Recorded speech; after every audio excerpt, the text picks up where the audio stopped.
Venho falar agora, senhora presidente, de uma das realidades mais tristes da corrupção e do descaso com o dinheiro público que venho combatendo nesta casa de forma incansável. A história e o estado atual da chamada Ferrovia Norte-Sul. Perguntará o cidadão de Mato Grosso, o estado que eu tenho a honra de aqui representar, o que eu tenho a ver com isso? O que o estado de Mato Grosso tem a ver com a ferrovia a Norte-Sul? Esta não é uma ferrovia de interesse só dos estados de Goiás e de Tocantins? Não, não é. A Norte-Sul tem tudo a ver com a vida do estado de Mato Grosso.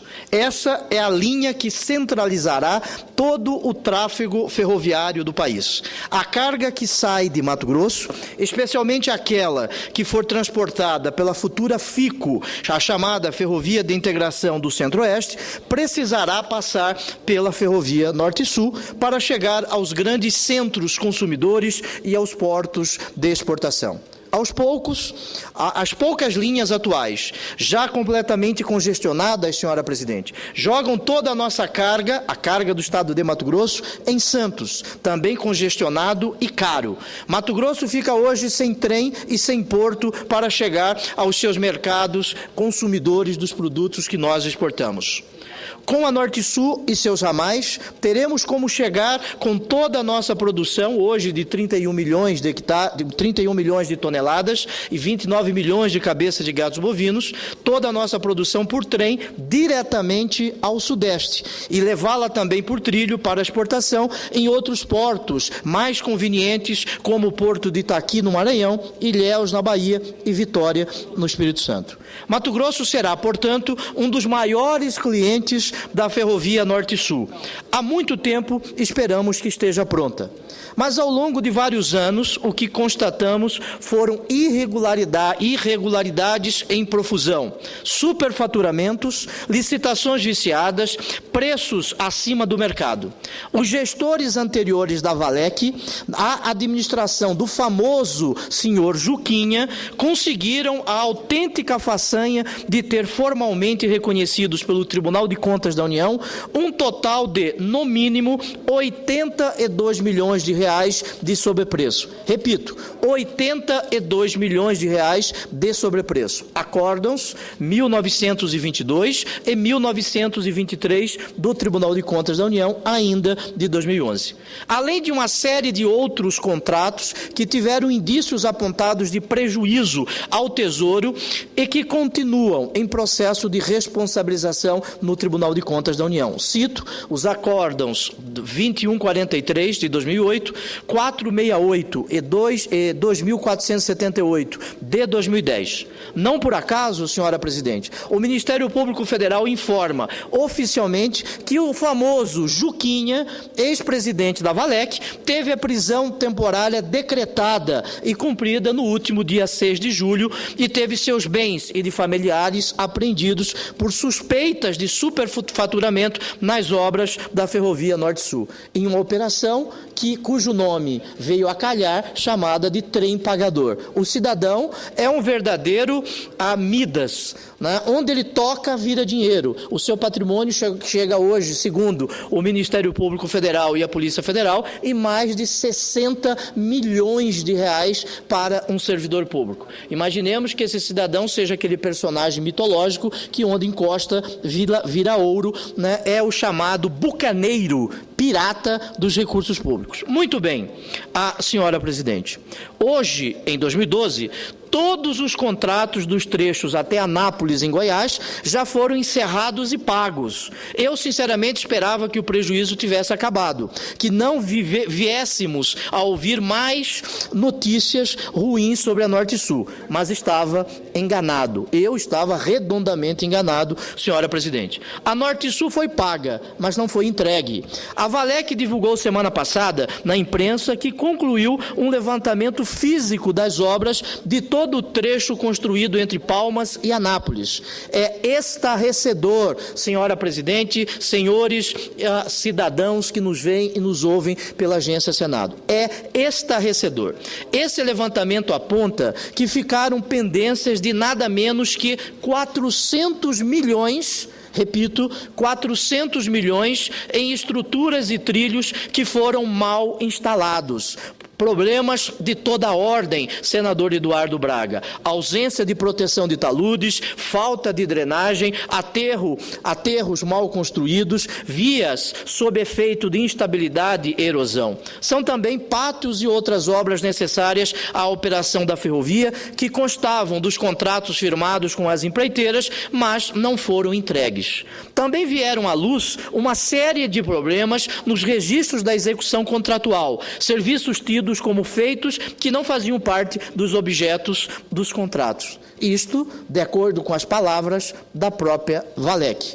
Uma verdadeira herança maldita, senhor líder do governo nesta casa. Agora, os atuais gestores da Valec anunciam que talvez vão licitar de novo algumas obras que já tinham sido contratadas, ou aditivar os contratos antigos para incluir esses reparos. Mas eles mesmos reconhecem que grande parte dessas obras tem que ser exigida das empreiteiras originais, porque era responsabilidade contratual delas que não foi cumprida. Imagine, a União assina contratos com as empreiteiras e elas não cumprem a sua função. A própria Valec, empresa da União responsável pelo setor ferroviário, que está aqui a dizer isso. Para minha honra, concedo uma parte à Sua Excelência, o senador Eduardo Braga, digno representante do Estado do Amazonas.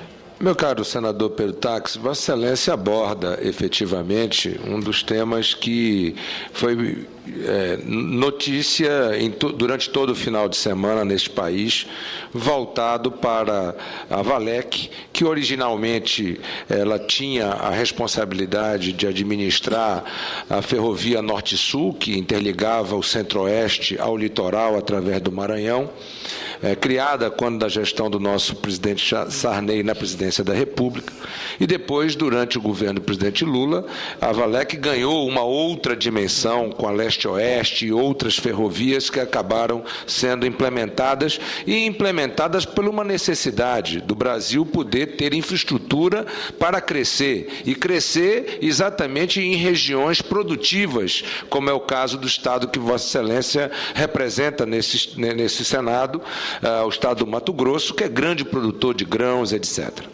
Obviamente que, graças à transparência e graças às ações da nossa presidenta Dilma, que tem tido sempre a responsabilidade de enfrentar qualquer questão sem nenhum compromisso com o mal feito, foi possível se transformar efetivamente, com absoluta transparência, todas as ações em relação a esses contratos. E mais do que isso, Vossa Excelência tem razão quando apontado débitos e falta de cumprimento de contrato, é dever do poder público, contratante daquela obra, buscar os seus contratados originais para que possam executar plenamente o seu contrato, a fim de que não reste aditivos e assim não reste obras complementares a serem licitadas. O Brasil precisa avançar, inclusive, em relação a esses modelos. É claro, é notório, e esse Senado e a Câmara dos Deputados atestou isso quando acabou aprovando um regime diferenciado para as obras da Copa, para as obras das Olimpíadas e agora, mais recentemente, para as obras do PAC. O que demonstra que, efetivamente, quando elaboramos a 8.666, o Brasil vivia um outro momento e agora o Brasil precisa encontrar mecanismos que possam assegurar contratos mais eficientes e uma fiscalização cada vez mais transparente. Creio que os órgãos de comando, controle e fiscalização estão cada vez mais atuantes e creio que o pronunciamento de Vossa Excelência é meritório, porque alerta este Senado sobre uma questão importante, mas, ao mesmo tempo, é importante reconhecer os avanços que têm acontecido na área do transporte ferroviário brasileiro, aquém, inclusive, das nossas necessidades, e que nós precisaremos, obviamente, com uma ação firme do governo federal, fazer com que esses gargalos na nossa infraestrutura possam ser resolvidos. Eu resumo, para concluir, meu caro senador Pedro Táxi, o oportuno pronunciamento de Vossa Excelência de que o Brasil cresceu nos últimos tempos em função de um bônus demográfico importantíssimo para a nossa macroeconomia. Nas palavras do presidente executivo de um dos maiores bancos privados da América Latina, o Bradesco, agora homenageado em Londres como um dos bancos mais eficientes do mundo, ele disse o seguinte: se o Brasil cresceu até então em função do bônus demográfico, o Brasil crescerá nos próximos 10 anos em função do bônus de infraestrutura que o Brasil terá. Para enfrentar esse bônus de infraestrutura, é necessário que nós possamos ter um marco regulatório cada vez mais eficiente e transparente para casos como este não se repita. Portanto, quero aqui louvar o pronunciamento de Vossa Excelência, marcar a posição do governo de combate a todo e qualquer mal feito, seja de onde vier, o enfrentamento, a informação transparente e uma ação cartesiana no sentido de poder fazer com que o respeito à coisa pública, o respeito ao dinheiro público esteja em primeiro lugar em qualquer que sejam as ações do governo brasileiro. Muito obrigado, senador Eduardo Braga. Concordo inteiramente com Vossa Excelência e, por dever de honestidade intelectual, né, este famoso Juquinha, ele foi afastado naquela faxina que foi feita no Ministério do Transporte, em que o lixo, né, não pôde ser jogado para baixo do tapete. Lixo, porque corrupção é lixo, nós todos sabemos disso. Foi feito naquela faxina. Agora, em Mato Grosso, existe um ditado, em Cuiabá particularmente, que diz, depois da porta arrombada,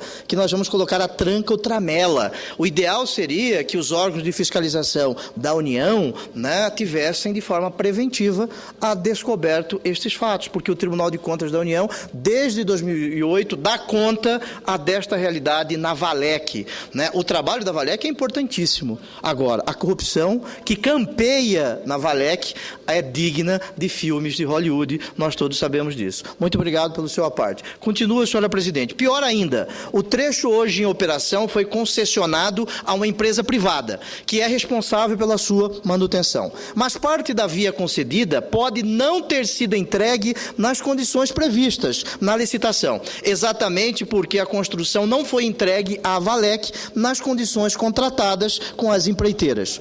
Imaginem os senhores o perigo que corre o país com isso, senhora presidente. Quanto mais vai ter que ser gasto para consertar o que deveria ter sido entregue, perfeito pela empreiteira, e não foi. Quanto tempo mais a ferrovia vai ficar sem poder operar porque não foi feita de maneira adequada, senhora presidente? Quanto tempo mais os produtores do estado de Mato Grosso esperarão pela FICO, que ainda não saiu do papel, porque se a FICO sair do papel, não terá interligação com esta ferrovia que nós estamos aqui debater. O atual presidente da Valec deu o primeiro passo, é bom que se diga, para enfrentar esta questão. Verificou em campo quais os problemas concretos em cada quilômetro da linha. Foi uma medida correta. Mas o que é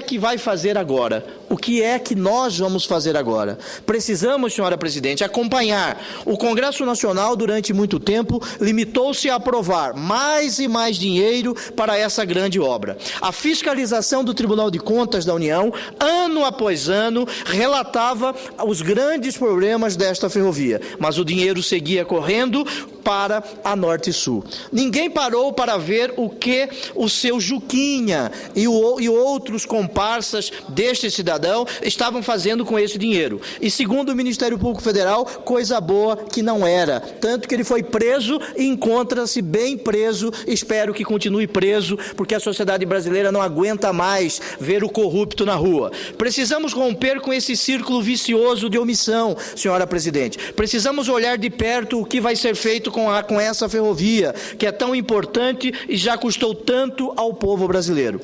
Eu vou tomar a frente desse desafio, senhora presidente.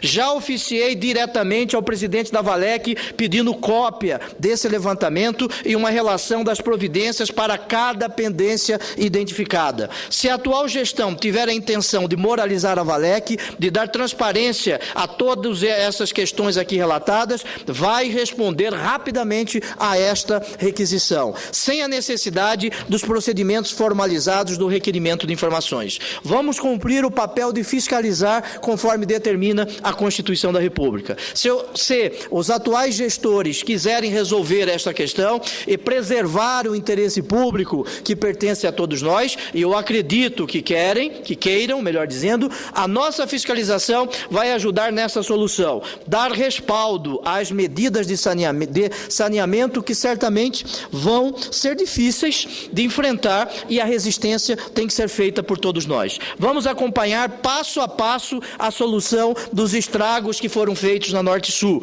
e a chamada responsabilidade daqueles que causaram estes estragos, senhora presidente. Esta herança maldita tem que ser resolvida. O Congresso não pode mais se omitir. O povo brasileiro precisa da Norte-Sul funcionando, mas também precisa muito dos recursos que foram perdidos nessas irregularidades, nesses ilícitos, nesses crimes. Recursos foram roubados. Vamos atrás disso. Vamos combater esse bom combate. É esse o compromisso que tenho com os eleitores do Estado de Mato Grosso e do Brasil. E aqui, senhora presidente, vou continuar a honrar os votos que recebi e o compromisso político que eu assumi com o povo de minha terra. Um segundo tema, senhora presidente, ainda no tempo que me resta, eu quero aqui louvar a prisão daquele cidadão em Goiás, o Aprígio, que estava a ameaçar membros do Ministério Público, mandando e-mails, correspondências eletrônicas a procuradores da República, dando conta do seu desassossego e ameaçando membros do Ministério Público. Ainda bem que a Polícia Federal, eu quero parabenizar a Polícia Federal por desbaratar este covil de canalhas que ameaça servidores públicos no exercício da função. Agora eu queria ouvir Sua Excelência o desembargador Tourinho, o desembargador Tourinho, que determinou que nós estávamos diante de uma quadrilha para a prática de contravenção penal. Nós estamos, doutor Tourinho, nós estamos mexendo com uma organização criminosa. Nós temos que dar nome aos bois ou aos touros. Nós estamos a tratar de uma organização criminosa que ameaça servidores públicos no exercício de sua função. Eu queria ouvir o cidadão Tourinho. Ameaças ao artigo 310 e 312 do Código de Processo Penal dá conta que esses servidores públicos estão sendo ameaçados. Se aqueles que fazem parte de organização criminosa tentam modificar a convicção daqueles que estão a investigar, como policiais, membros do Ministério Público e magistrados, é caso de prisão preventiva. Quero crer que o ministro do Supremo Tribunal Federal, Joaquim Barbosa, quero crer que o ministro do Superior Tribunal de Justiça, Gilson Dipp, que são juízes antenados, para usar um termo moderno, antenados com a realidade que passa o Brasil, não permitirão que membros desta organização criminosa possam permanecer em liberdade. A senhora presidente. Muito obrigado pela oportunidade de falar.